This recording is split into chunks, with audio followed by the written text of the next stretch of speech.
Assalamualaikum students. I am your teacher Saqib.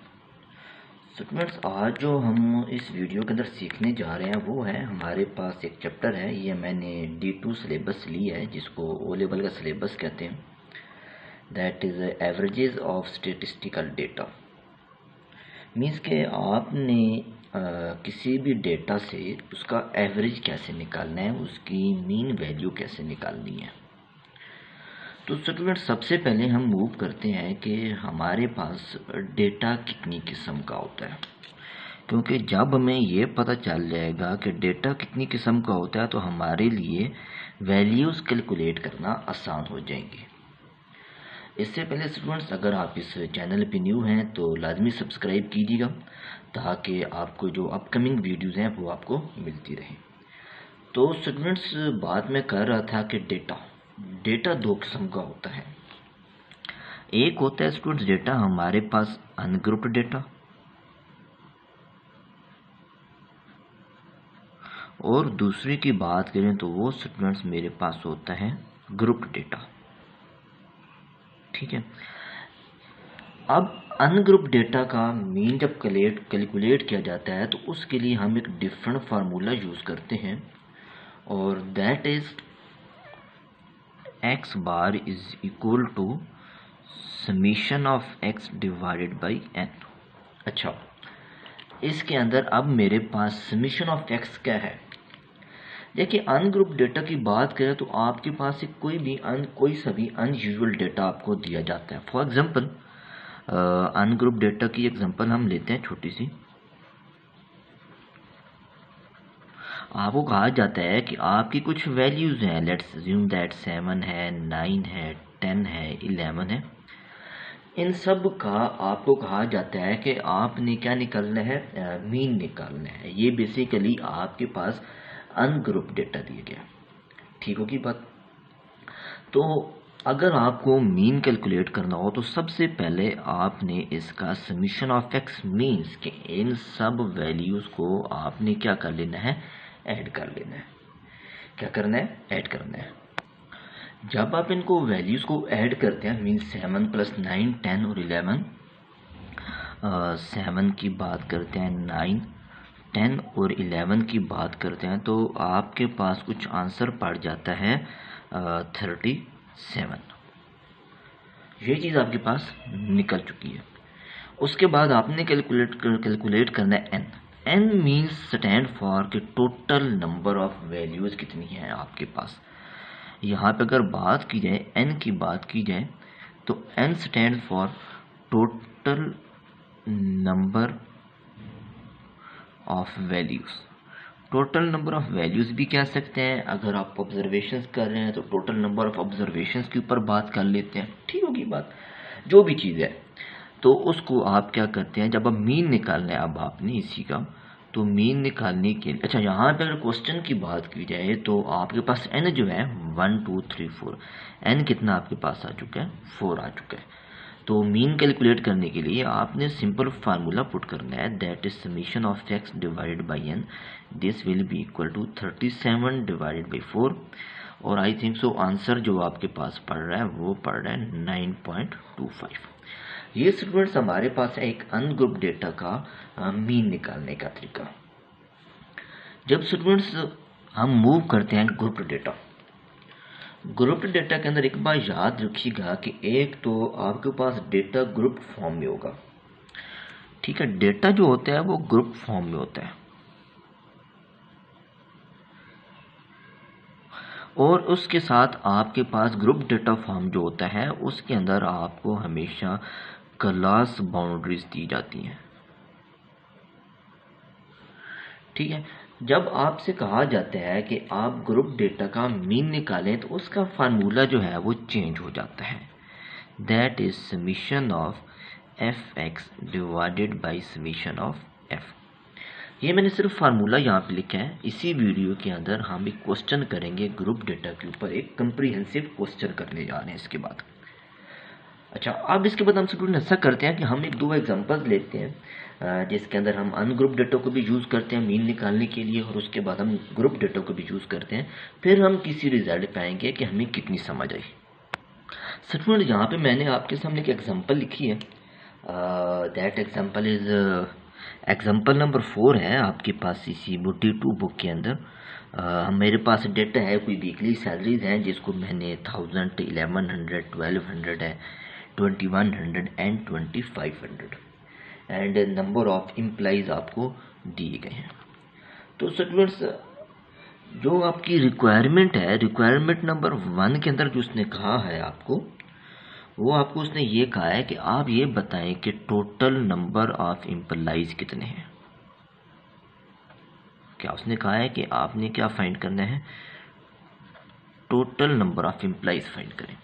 तो total number of employees find करने के लिए स्टूडेंट्स यहाँ पे तरीका है कि अगर आप इन सब को यहाँ पे सम कर लें, मीन्स अगर आप इनको सम करते हैं तो 20 + 8 एंड 10 है, यहाँ पे 7 एंड 5 है, तो ये आंसर आपके पास पड़ता है 50। ठीक होगी बात। अच्छा, टोटल नंबर ऑफ एम्प्लॉइज, एक तो ये तरीका है कि आप यहाँ पे डायरेक्ट आंसर लिखते हैं टोटल नंबर ऑफ एम्प्लॉइज 50, जो कि मैंने यहाँ से उठा के लिख लिए। या फिर दूसरा तरीका ये है जो आपको एग्जांपल मैंने क्रिएट की, जो अर्लियर एग्जांपल क्रिएट की कि आप 20 + 8 + 10 + 7 + 5 की बात करें, this will be equal to 50। ठीक होगी बात। ये है हमारी पहली रिक्वायरमेंट जो कि हमने कर ली। उसके बाद स्टूडेंट्स आपको जो क्वेश्चन में कहा गया है वो आपको कहा गया है कि आप बताएं कि टोटल सैलरीज इन एम्प्लॉइज को आपने कितनी पे की। अगर क्वेश्चन के ऊपर आप गौर करें ना, तो ये आपके पास वीकली सैलरीज दी गई हैं और हर वीक में कितनी सैलरीज देते हैं। ठीक है, 1000 जो रुपीज़ सैलरीज हैं, डॉलर्स हैं, यू पे टू 20 एम्प्लॉइज।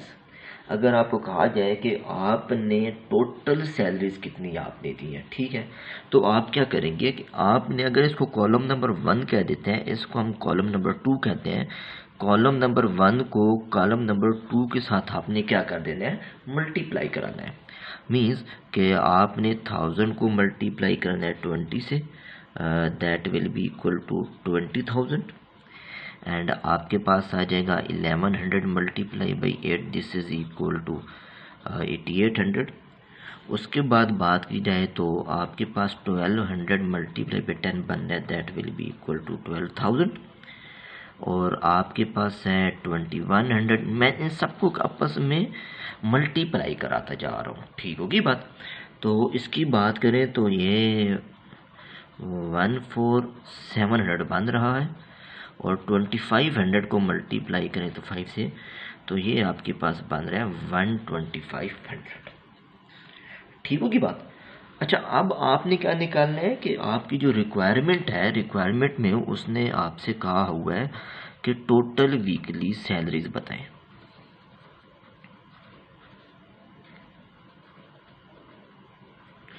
यानी आप ये कहा हुआ है कि टोटल वीकली सैलरीज पेड की बात करें कि कितनी आप सैलरीज पे कर रहे हैं। ठीक है, तो आपने क्या करना है कि ये जितनी भी मैंने वैल्यूज़ यहाँ पे कैलकुलेट आपके सामने की हैं, that is 20,000, 8800 and 12,000 and 14700 and 12500, इन सब को स्टूडेंट्स आपने क्या कर लेना है, ऐड कर लेना है। जब हम इन सबको कैलकुलेटर के ऊपर हल करेंगे तो आपके पास जो आंसर बनेगा दैट विल बी 68,000। ठीक है, एक दो तरीका ये है कि आप यहाँ से कैलकुलेट, जब भी क्वेश्चन को आप हल करें तो आप इसको टेबुलर फॉर्म के अंदर लेके आ जाए। ठीक है, टेबुलर फॉर्म के अंदर लेके आप ये वाली वैल्यू कैलकुलेट करें और ये वाली कैलकुलेट करें, नीचे ये स्टेटमेंट्स लेके आप आंसर लिख सकते हैं। ठीक है, या फिर ये है कि जिससे से मैंने पहले वाली ये वाला पार्ट हल किया तो नंबर 1, इस तरीके से आप इन सबको भी ऐड कर सकते हैं। मीन मैंने क्या किया, इन सबको आपस में ऐड किया तो हमारे पास 68,000 वैल्यू आ गई। तीसरी स्टूडेंट जो आपसे उसने रिक्वायरमेंट दी है, वो उसने कहा है कि आपने मीन वैल्यू निकालनी है, मीन वैल्यू निकालनी है आपने। अच्छा, मीन वैल्यू को निकालने के लिए आप क्या करते हैं, आप एक्स बार यूज़ करते हैं। ये हमारा बताने का तरीका है, मीन्स नोमिनेशन है। ठीक है, तो इसकी बात करें कि summation of x divided by n, अच्छा, अब मैंने जो टेबल क्रिएट किया, तो टेबल के अंदर मैंने क्या कहते हैं कि कोई क्या कहते हैं तरीका डिफरेंट यूज़ किया। मैंने एक्स और एन वैल्यू यूज़ नहीं की। जब आपने अब मीन वैल्यू निकालनी है तो आपके पास क्वेश्चन कुछ बनेगा, समीशन ऑफ एक्स, टोटल जो आपने निकाला हुआ है दैट इज़ यूअर 68,000, ये आपने निकाला हुआ है। और उसके बाद अगर आप बात करते हैं कि बस एन कितने हैं, नंबर ऑफ एम्प्लॉइज़ कितने हैं बेसिकली, ठीक है। तो नंबर ऑफ एम्प्लॉइज़ की स्टूडेंट्स बात करते हैं तो आपके पास टोटल 50 निकली हुई है, वो हमने कैलकुलेट की हुई है। तो 50 निकालें and this will be equal to, अगर आपकी बात की जाए तो आई थिंक सो आंसर आपके पास पड़ जाता है 3060। एक और चीज़, सॉरी छोटी सी मिस्टेक, कि ये हमारे पास डेटा तकरीबन जो है, क्योंकि हमारे पास फ्रीक्वेंसी भी दी गई है और फ्रीक्वेंसी के साथ हमारे पास वीकली सैलरी दी है, तकरीबन हमारे पास एक ग्रुप डेटा और अनग्रुप डेटा से मिलता जुलता डेटा है। तो ऊपर जो एक चीज़ मैंने बताई नहीं, ये तो एक्स है, एक्स आपके पास जो है आपके पास यहाँ पे है, सॉरी, और ये है आपके पास एफ एक्स, क्योंकि आपने नंबर ऑफ एम्प्लॉइज को आपने सैलरी से मल्टीप्लाई किया, तो डेटा जो लगेगा आपके पास, इसी से क्वेश्चन को आप हल कर लेंगे। तो फार्मूला के अंदर ही माइनर सी चेंजेस लेंगे, that is summation of f x and divided by summation of F. ठीक होगी बात। उसके बाद स्टूडेंट्स हम एक बात करते हैं कि हम एक और एग्जांपल लेते हैं। यहाँ पे आपके पास मैंने एग्जांपल लिखी है, दैट इज प्रैक्टिस है, एक प्रैक्टिस क्वेश्चन ही आपकी G2 बुक के ऊपर दिया गया है। तो प्रैक्टिस 9-4 है, तो वो आपके सामने मैं हल करने जा रहा हूँ।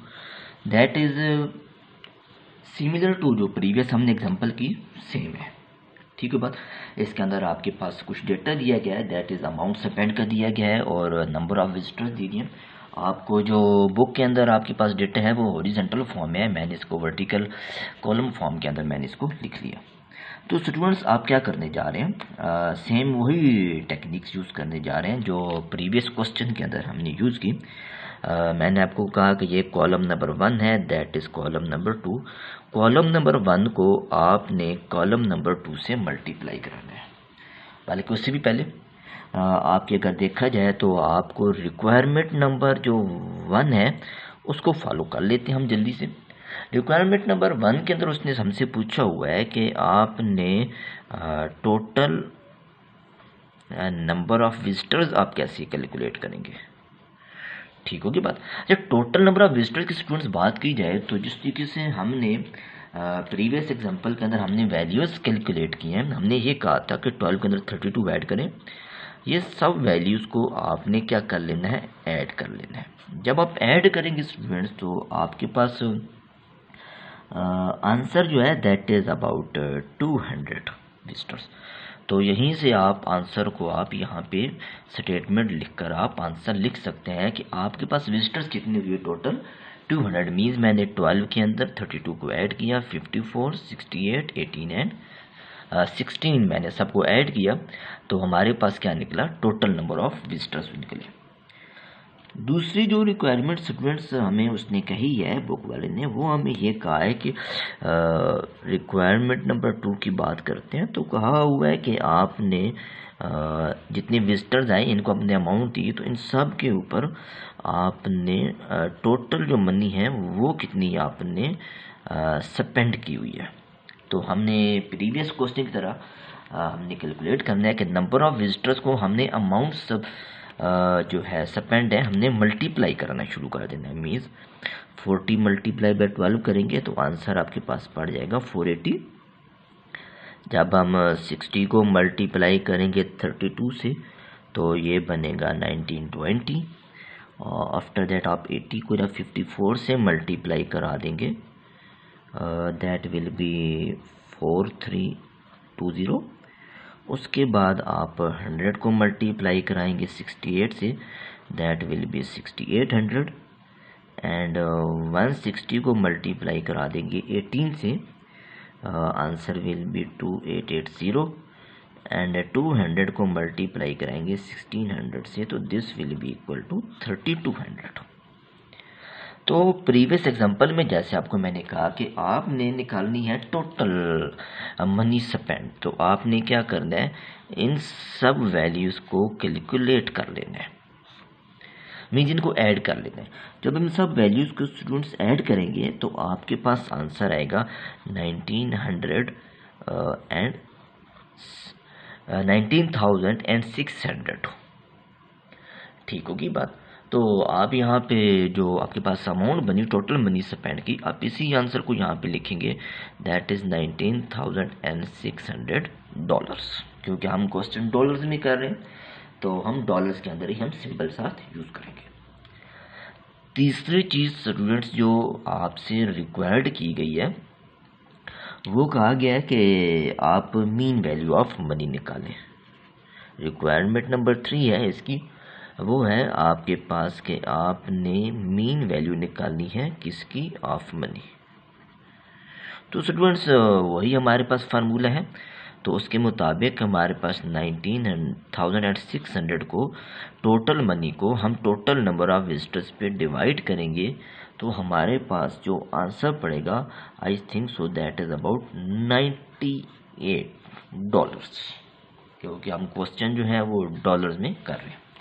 तो हमारे पास मीन जो वैल्यू है, मीन्स के एवरेज जो है हम जो स्पेंड कर रहे हैं, एक जो विजिटर है उसको जो हम अमाउंट दे रहे हैं वो दे रहे हैं तकरीबन $98।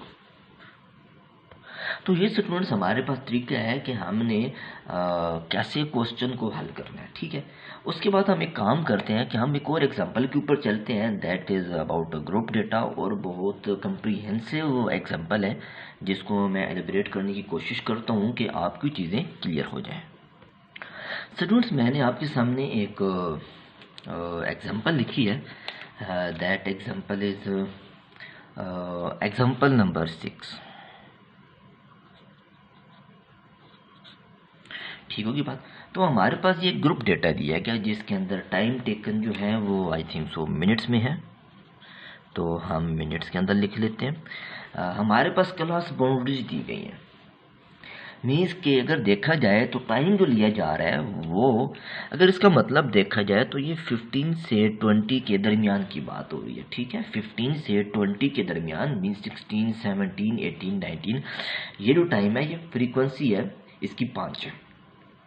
और उसके बाद आपके पास 20 से 25 के दरमियान बाकी 10 फ्रीक्वेंसी है, 25 से 30 के दरमियान 20 है, एंड 30 से 35 के दरमियान 15 है, एंड 35 से 40 के दरमियान जो फ्रीक्वेंसी है दैट इज़ 18। स्टूडेंट्स क्योंकि हमने आगे कुछ वैल्यूज़ कैलकुलेट करनी होगी, फर्दर जब अगले टॉपिक में मूव करेंगे, ज़रूरी नहीं कि हमने सिर्फ इसी के ऊपर रहना है। जब अदर कोर्सेज़ की बात की जाए तो स्टूडेंट्स दो चीज़ें मैं यहीं पे बताने जा रहा हूँ। नंबर 1 इज़ कि ये जो क्लास 15 से 20 है, 20 से 25 है, तो इसको मैंने एक लफ्ज़ यूज़ किया, क्लास बाउंड्रीज। क्या लफ्ज़ यूज़ किया है, मैं कोई भी वैल्यू ले लेता हूँ, यहाँ पे इसको ले लेता हूँ, ये है स्टूडेंट्स मेरे पास क्लास बाउंड्रीज 35 से 40। जो 35 स्टूडेंट्स होते हैं इससे हम लफ्ज़ यूज़ करते हैं, इसको हम कहते हैं लोअर क्लास बाउंड्री। ठीक होगी बात। और 40 जो है इसको स्टूडेंट्स हम कहते हैं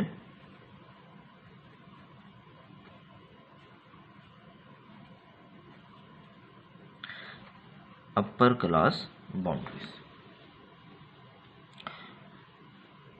बल्कि थोड़ी अपर क्लास बाउंड्री जो है आपके पास 35 है, सॉरी जो 35 है जो पहली वैल्यू है इसको हम कहते हैं अपर क्लास बाउंड्रीज, और जो 40 है इसको हम क्या कह देते हैं, लोअर क्लास बाउंड्रीज। इसको करेक्ट कर दें।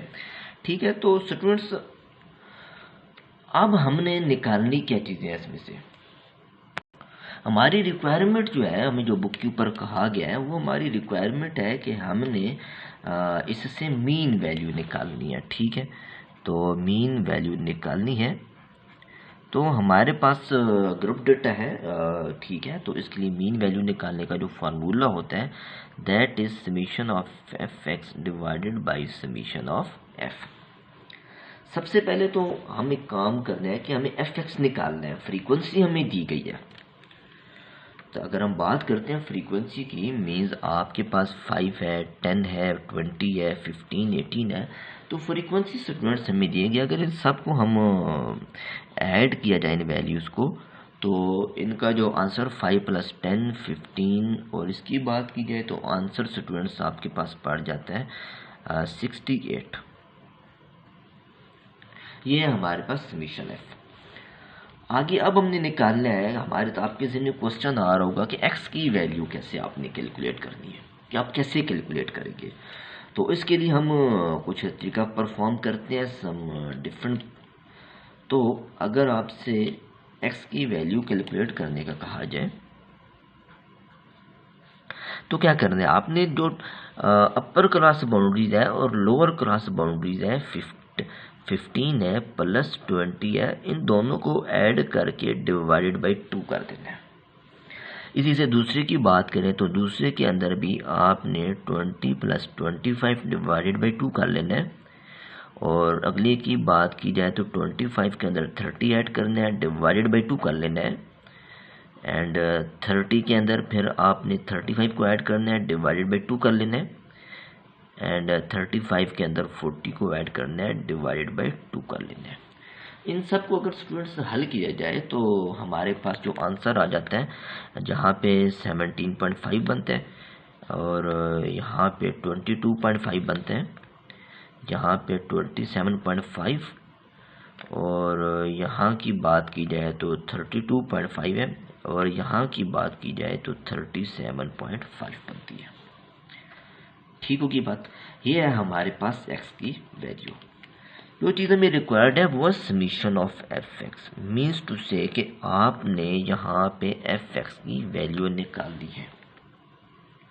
ठीक है, जब आप स्टूडेंट्स एफ एक्स की वैल्यू निकालते हैं, मीन्स आपने 5 को मल्टीप्लाई करा देना है 17.5 से, आपने 10 को मल्टीप्लाई कराना है 22.5 से, 20 को आपने मल्टीप्लाई कराना है 27.5, 15 मल्टीप्लाई 32.5 एंड 18 मल्टीप्लाई 37.5।